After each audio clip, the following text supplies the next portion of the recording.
오토바이 시동 걸고 나서 오토바이를 40분 정도 운행을 하다가 방지턱을 넘으면은 그때부터 오토바이 RPM이 요동치기 시작하더니 몇 번 이렇게 방지턱을 넘으면은 시동이 꺼져요. 와, 이거 진짜 환장하는 거예요.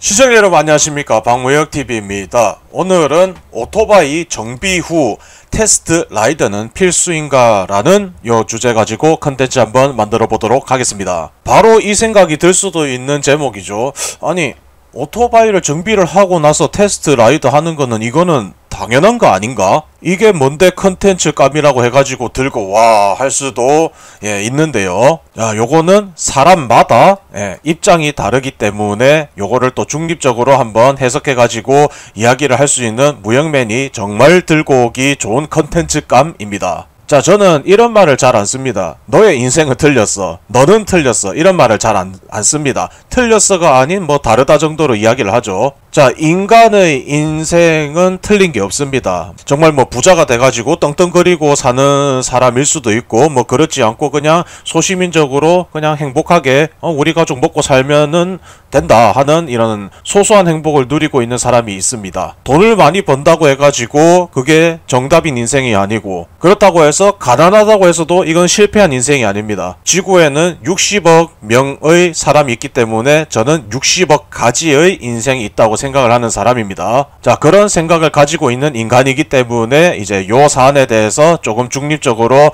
풀어서 감히 내 오토바이에 손을 대 내 거를 감히 타 하는 사람도 설득을 해보고, 손님 바이크 타기 무서워요 하시는 이 업체의 입장도 대변해가지고 한번 이야기를 해보도록 하겠습니다. 아시다시피 중립적인 이야기이기 때문에 듣고 싶은 대로 들으시면 됩니다. 자, 입장이 다르다라고 생각하는데 그럼 도대체 무슨 입장이 다를까? 일단 테스트 라이드를 이 용어를 모르시는 분들도 계실 수 있기 때문에 한번 이야기를 해드릴게요. 테스트 라이드는 오토바이가 정비 점검을 받고 나서 제대로 정상적으로 작동을 하는지, 또는 이 이외에 다른 문제점은 없는지, 최초에 오토바이를 입고를 하기 전에 테스트 라이드 한번 해보고, 정비를 하고 나서 테스트 라이드 한번 해보고, 요게 사실 어떻게 보면은 FM입니다. 오토바이가 아야 해서 왔어요 하면은 일단 리프트에 띄우기 전에 도대체 무슨 증상 때문에 왔는지 진찰은 한번 봐야 될 거 아닙니까?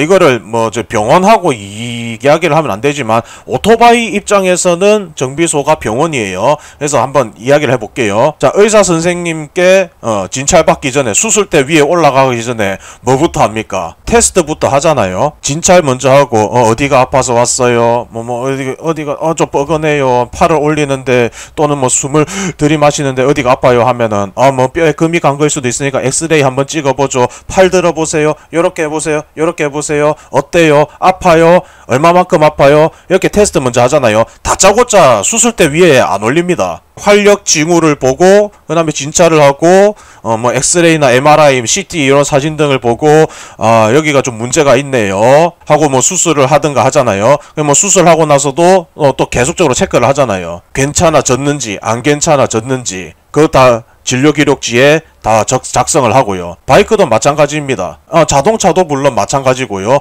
어디서 뭐 소리가 들려요, 아니면 뭐 시동이 꺼져요. 그렇게 해서 진짜 그 증상이 있는지 없는지 테스트 라이드를 통해 가지고 이 부분인데 맞습니까 하고 차주분하고 이렇게 소통을 해야죠. 그게 아니고 예방 정비를 하더라도, 자, 오일을 교체했다고 칩시다. 오일을 교체해서 오일을 뺐습니다. 오일을 다시 집어넣고 규정 토크대로 조우고 시동을 걸고 오일이 흐르는지 안 흐르는지 눈으로 육안 체크하고 이상이 없으면은 파츠 클리너로 깨끗하게 닦고, 자, 나오죠. 나와서도 반드시 테스트 라이드를 합니다. 한 바퀴 딱 돌고 와가지고 딱 정차를 해. 시동을 끄고 스탠드 세우고 또는 오토바이를 바로 세우고 오일은 정량에 차는지 안 차는지. 테스트 라이드는 올바르게 정비 점검을 수행을 했는지 안 했는지 체크를 하기 위해서 한 번 더 스파크 체크를 하는, 어떻게 보면은 체킹의 마지막 단계에 가까운 정비 테스트입니다. 그렇기 때문에 이 중요성은 이루 말할 필요가 없죠. 테스트 라이드 한번 나가봄으로 인해 가지고 다른 문제점을 찾을 수도 있고, 제대로 정비했는지 체킹이 되기 때문에 일을 2번 이상 안 해도 됩니다. 해야 하는 이유, 안 해도 됨. 그러니까 이게 공회전만 시켜서는 안 나오는 문제가 있단 말이에요. 엔진 소리가 나와가지고 분해해가지고 뭐 점검할 거 점검하고 교환할 거 교환하고 엔진 딱 덮었습니다. 시동 걸었습니다. 일반 시동 빵 잘 걸립니다. 압축 새는 거 없이 완벽하게 점검이 끝났습니다. 공회전도 10분 이상 해봤는데 오케이 다 됐습니다. 요 앞마당에서 한 바퀴 타보니까 괜찮습니다. 엔진 소리 잡소리 다 사라지고 완전 새로운 엔진이 된 것 같습니다. 그런데 꼭 10km 주행을 할 때쯤 올라오는 증상이 또 있을 수가 있죠. 냉각수 공기 빼기가 덜 돼가지고 보냈는데 냉각수가 하이를 치는 그런 상황이 올 수도 있습니다. 그러면 어떻게 돼요? 다시 또 오토바이 와가지고 공기 빼기 해주고 그동안에 얼마나 또 이 신뢰도가 또 무너지겠습니까? 그런 것들이 비일비재합니다. 여기서 더 강조를 해볼까요? 해야만 하는 상황들, 예시들이 제가 지금 콘티나 대본을 안 짜고도 그냥 턱 하면은 너무나도 많이 나옵니다. 특히나 요즘에는 시동 꺼진 문제, 이 전기 장치가 복잡해짐으로 인해 가지고 기종 불문, 브랜드 불문하고 굉장히 그 시동 꺼짐 이슈가 좀 많습니다. 오토바이들 연식 브랜드 중 상관없지.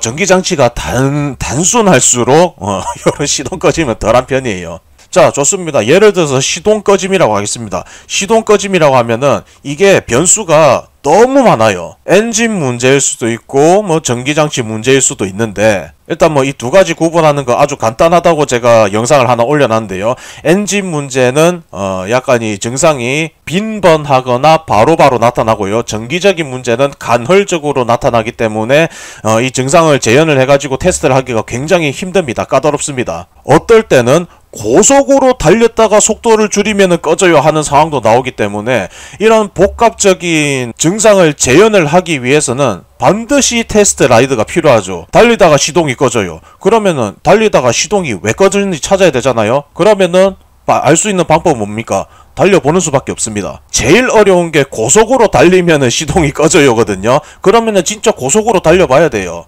시속 한 150쯤에서 시속 한 180쯤에서 시속 한 220쯤에서 급가속을 하다가 이렇게 스로틀 딱 나오면은 포르르르 하면서 시동이 꺼져요. 그거 어떻게 찾을 건데? 이게 또 웃긴 게 뭐냐면은 꼭 걸려야지만이 그런 애들이 있거든요. 그러니까 스탠드 세우고 이거 쫙 제꼈다가 딱 푼다 해가지고 시동이 또 안 꺼져. 진짜 웃기는 별의 별 상황이 다 있기 때문에 그 상황을 재현을 하는 수밖에 없습니다. 기왕 이야기한 김에 몇 개 더 해볼게요. 이건 제가 직접 해본 것들이니까. 야, 진짜 내가 제일 어려웠던 게 뭐냐면은 오토바이 시동 걸고 나서 오토바이를 40분 정도 운행을 하다가 방지턱을 넘으면은 그때부터 오토바이 RPM이 요동치기 시작하더니 몇 번 이렇게 방지턱을 넘으면은 시동이 꺼져요. 와, 이거 진짜 환장하는 거예요. 그럼 이거를 증상을 재현을 하려면 어떻게 해야 됩니까? 그거를 똑같이 해야 되는 거야. 40분 동안 오토바이를 타고 다녀요. 40분 동안 오토바이 타고 다니다가 조조도 보고 급점거도 해보고 그러다가 방지턱을 넘어봐야 돼요. 야, 근데 진짜 그 시동이 꺼지는 거예요. 40분 동안 열 받쳐놓고 이 상태에서 한번 꿀렁 해봤다. 그러면은 이 시동 꺼짐이 있는 게 스캐너에 나타나야 되잖아요. 야, 스캐너에도 안 나온다. 엔진 고장 코드가 안 떠요. 그럼 이거를 어떻게 해야 되는가? 진짜 여기서는 추측성 정비가 나오는데 이거 진짜 사람 골 때리는 상황입니다.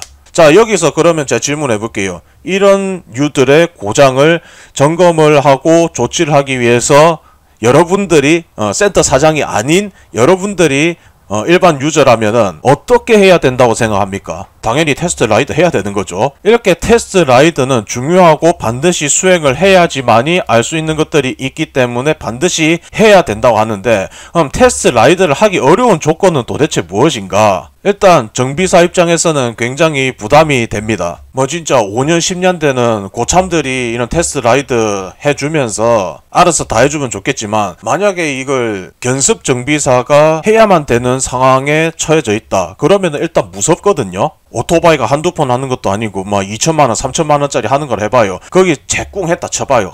얼마나 진짜 골치 아픕니까? 또 보험도 안 되는데 테스트 라이드 한번 하자고 그거를 1일 보험을 갖다가 집어넣고 매장 바빠 죽겠는데 시간 할애해가지고 그렇게 한다? 그러다가 제꿍이라도 하면은 안 그래도 가뜩이나 레저 바이크 타는 사람들, 극도로 민감한 사람들이 있기 때문에 기스 하나 가지고도 꼬투리 잡아서 1시간 동안 욕을 하는 사람이 있거든요. 그것도 이제 커뮤니티에 올려가지고 하는 경우도 있고 하다 보니까 일단은 견습 정비사분들이 굉장히 이런 부분에 있어가지고 겁을 내고 무서워합니다. 그리고 또 요 사람마다가 있죠. 예, 정말 극도로 민감한 사람을 제가 몇 명을 봤었는데 오토바이 디테일링 세차를 맡겨가지고 디테일링 세차를 다 끝나고 나왔어. 근데 뭐 스위치에 뭐 어디 하나가 잘 작동이 안 되는 것 같아. 그거 가지고 2시간 동안 난리치는 사람을 봤었습니다. 저는 그 샵들에 놀러를 갔었고요. 그리고 테스트 라이드 나가는 것 자체를 이해를 못하는 사람이 있습니다. 오일 교환해주세요 해가지고 오일 교환했는데 테스트를 왜 나가냐는 거래.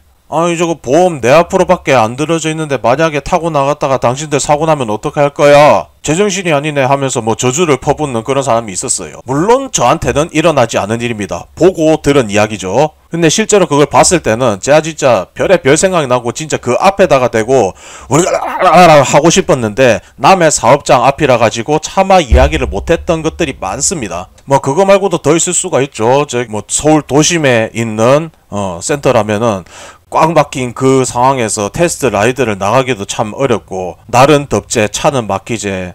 고속으로 달리다가 시동 꺼졌다 하는데 고속으로 하려면은 서울에서 한참 벗어날 때까지 또 달려야 되잖아요. 근데 또 이제 정비 입고돼 있는 차는 많고 위에 고참들은 쪼아대고 저도 이해가 안 되는 건 아닙니다. 중요한 거는 실제로 사건 사고가 있었죠. 모 커뮤니티에서도 되게 크게 대두가 됐던 사건이 있었습니다. 뭐 또 몇천만 원짜리 오토바이 테스트 라이드 나갔다가 견습 정비사가 그걸 또 이제 사고가 나가지고 보험 처리도 안 되고 소비자는 열 있는데도 받아서 새 차값 물어내라 하고 업체 측에서는 새 차는 좀 너무하지 않냐 하면서 법적 공방까지 가는 그런 사건, 일련의 사건들이 몇 번씩 있어 왔기 때문에 이걸 또 어떻게 보면은 너무 가벼이 생각할 수도 없는 노릇입니다. 자, 그러면은 무역인에는 그럼 어떻게 생각을 하고 있고 어떻게 하고 있는가? 당연히 해야죠. 사업이라는 게 리스크 없이 그냥 탄탄대로만 갈 수가 없습니다. 자, 일단 저는 요 태생이 게을러서 여러분들이 생각하는 것과 다르게 생긴 거는 진짜 그 산적 우두머리 같이 생겼는데 일 한번 처리할 때는 그 조금 완벽주의자에 가깝게 처리를 하려고 합니다. 제 손을 떠난 일들은 어쩔 수가 없어요. 제 손을 떠나가지고 맡긴 일들은 좀 꼼꼼하게 체크 안 되고 하면은 굉장히 스트레스를 받아 하는 스타일이거든요. 왜냐면은 태생이 게을러서 일 2번 하는 거 진짜 싫어하거든요. 할 때 제대로 하자 주의라 가지고 진짜 뭐 그런 거에 대해서 엄청 부끄럽게 생각해요. 다 검수를 해가지고 보냈다고 생각을 했는데 뭔가 뭐 나사가 하나 풀렸거나 뭔가 덜 조여가져가지고 뭐 덜 거럭하거나 아니면 정비 받는데 똑같은 증상 때문에 다 주거나 이거를 되게 싫어한단 말입니다. 그래서 저도 이런 일이 발생했을 때 즉각적인 응대를 해야 된다 해서 실수로 인해서 난 거다 꼼꼼하지 않아서 일어난 일이다 하면은 그게 밤 12시가 됐든 새벽 1시가 됐든 2시가 됐든 가서 조치하라고 오라고 저희 식구들한테 이야기를 합니다. 사실 그렇게 하면 블랙기업인데 요거는 큰 사람으로 가기 위한 여정입니다. 리스크 없는 사업은 없어요. 테스트라이드 하다가 보험이 안 돼? 국내법상 보험이 어려워? 뭐 테스트 라이드 하다가 그래 자빠질 수 있지. 그 자빠지고 뭐하고 하는 것들 모든 리스크 다 오너가 감수해야 되는 겁니다. 안 그러면은 도대체 이 친구들은 어떻게 키울 건데 이 식구들도 나중에 큰 사람 만들어야 되는데 여러가지 상황들이 무서워가지고 하지 말라고도 할 수가 없는 거죠. 그렇다고 해서 야 뭐 니들 개판 쳐도 되니까 해 무조건 내가 다 알아서 해줄게 이것도 안 되는 거예요. 정비하다가 실수가 난 거 혼낼 수도 있는데 너무 혼낸다고 해서도 이게 잘 되는 것도 아니고 그렇다고 해서 허허허 해도 안 되는 겁니다. 항상 중간을 찾아야 되는 거거든요. 얼마든지 하다가 실수를 할 수 있다 뽀개 먹을 수도 있고 한데 이런 실수 같은 실수를 2번 하는 거는 습관적인 거고 이게 여러 번 반복되면은 이게 너네들의 가치가 되는 것이기 때문에 같은 실수를 반복하는 것만큼은 최대한 막아라. 대신에 사람이 하는 일이기 때문에 어느 정도 감수할 수 있는 것은 내가 감수하겠다. 하면서 테스트 라이드 장려하고 있고 테스트 라이드를 통해서 2번, 3번 일하는 거를 미연에 방지를 하고 있습니다. 진짜 뭐 시동 꺼짐 때문에 여러가지 진짜 테스트 해야 되는 순간들이 많아요. 아까 전에 여기 부분 이야기할 때 예시 들었던 거 있잖아요. 그 40분 동안 타야 나온다는 그 증상. 제가 그 오토바이 하나에만 꽂혀가지고 진짜 이틀 밤낮을 갖다가 타고 다녔습니다. 이거 바꿔보고 저거도 바꿔보고 여기 찍어보고 저기 찍어보고 그래도 안 나오길래 그래서 한 발자국 물러나가지고 우주의 기운하고 통신을 했습니다. 도대체 이 자식은 왜 40분만 돼가지고 이렇게 열이 차오르면은 이런 식으로 시동 잠깐만, 열이 차오른다? 그럼 열이 차오르는 조건이 뭐가 있을까? 열이 차올랐을 때 영향을 주는 것들이 뭐가 있을까? 바로 파츠 리스트 찾아보고 전기 회로로 딱 따라가 보면서 점검을 했고, 혹시나 이 자식인가 해가지고 딱 피복 까가지고 봤는데 피복은 괜찮아. 대신에 딱 만져보니까 테스트 라이드 하고 딱 끝날 때쯤에 여기 딱 만져보니까 뜨거운 거야. 열화상 카메라 딱 찍어봤어요. 찾았다, 이 자식이다. 우주의 기온이 내려졌습니다. 자, 근데 테스트 라이드를 안 하고 이거 찾을 수가 있습니까? 절대 못 찾기 때문에 해봐야 된다는 겁니다. 정말 다행스럽게도 파만장 같은 경우에는 테스트 라이드 할 수 있는 조건이 아주 완벽하게 갖춰져 있습니다. 온로드, 오프로드, 고속 투어라 가릴 거 없이 전부 다 가능하죠. 방지턱 넘을 때마다 이상해요. 방지턱 그건 필요 없고, 거의 오프로드에 가까운 요철 다발 구간이 다다다다다 하는 구간들이 넘쳐나고, 고속에서 시동 꺼진다, 시속 400km 쏴도 되는 곳이 있습니다. 왜 무역이가 타는 스쿠터는 시속 160이 나오고 내 거는 시속 140밖에 안 돼요? 그럼 시속 140이 나가는지 안 나가는지 160까지 갈 수 있는지 없는지 봐야 될 거 아닙니까? 그거 탈 수 있는 이 조건들이 모두 다 갖춰져 있다. 근데 이거는 정말 다행스러운 거고요. 어떻게 보면은 운으로 얻어 걸린 겁니다. 지금 요러한 것들이 필요로 해가지고 좀 대세가 달라졌습니다. 우리나라 같은 경우에는 이제 배달 시장이 워낙에 발전이 많이 돼 있다 보니까 대도시권에 당연히 오토바이 센터들이 위치를 해줘야겠죠. 자, 근데 일본 여행 다녀와 보신 분들, 오토바이 타시는 분들은 이제 일본 가가지고 많은 걸 느끼셨을 겁니다. 왜 일본에는 이렇게 우리나라처럼 대형 브랜드들이 엄청나게 큰 매장을 보유를 하면서 대도시 안에 들어가 있지 않을까 한번 눈여겨보셨을 겁니다. 오사카, 도쿄, 나고야, 가고시마, 후쿠오카 등등 요런 대도시 또는 중소도시에 한국처럼 이렇게 원메이커가 전시장 딱 갖추고 서비스 센터 갖추고 이렇게 쫙 전시를 해놓는 요런 거를 대도시 안에서 보기가 힘들죠. 땅값도 땅값이고 그렇겠지만 일본도 그렇고 유럽도 그렇고 이런 대형 매장들이 대도시에 점점 빠져서 외곽으로 가고 있습니다. 소음 문제에서부터 제가 말씀드린 이런 테스트 라이드 조건이나 시승을 원활하게 해보기 위해서는 대도시에 있는 것보다는 조금 빠져서 외곽으로 가는 그런 추세들이 국제적으로 있어왔고, 우리나라도 지금 그렇게 돼가고 있습니다. 물론 피부에 안 와닿게 정말 미미한 수준으로 그렇게 가고 있는데, 서울에서 크게 매장하시던 사장님들이 저기 남양주나 양주 요쪽으로 기술 좋으신 분들이 일부러라도 저런 외곽 쪽으로 가고 있습니다. 일단 바이크 매장 유지하는데 좀 공간도 많이 필요하고, 어차피 이분들이 명성이 있기 때문에 고객분들이 따라서 멀더라도 찾아가는 그런 시스템이 돼가고 있어가지고요. 그렇게 흐름이 조금 바뀌어져 나가고 있더라고요. 우리가 느끼기에 정말 미미한 수준이지만 약간 제 눈에는 그런 것들이 좀 보이더라고요. 어쨌든 파만장도 처음 만들 때 이 시승 코스, 테스트 라이드 코스 생각 안 하고 만든 건 아니지만 저는 나름 굉장히 잘했다라고는 생각은 합니다. 어쨌든 저는 테스트 라이드는 반드시 해야 한다고는 생각은 하지만 여건상 그렇지 못한 경우도 있기 때문에 상호간 널리 이해를 하는 그런 상호 배타적인 사회가 되었으면 좋겠습니다. 이상 무역이었습니다.